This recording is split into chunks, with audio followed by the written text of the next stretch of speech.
Hello. So आपण आज आलो आहोत CSTला कालाघोडा फेस्टिवलमध्ये आणि आजच फर्स्ट डे आहे 25 जानेवारीला आणि 2 फेब्रुवारीपर्यंत हा फेस्टिवल चालू आहे. So let's explore this festival.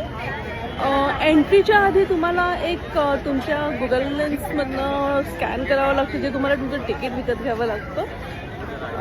ते आमचं घेऊन झालं आहे.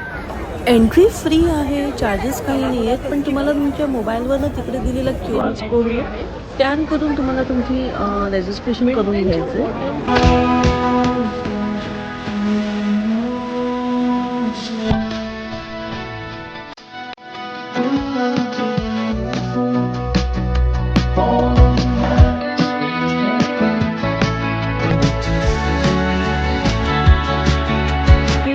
खूप सुंदर एक्झिबिशन आहे. सुंदर आर्टिकल्स बनवले आहेत तिकडे. आज 25 जानेवारीला फर्स्ट डे आहे आणि 2 फेब्रुवारीला हा फेस्टिवल संपणार आहे. सो नक्की एकदा व्हिजिट द्या तुम्ही.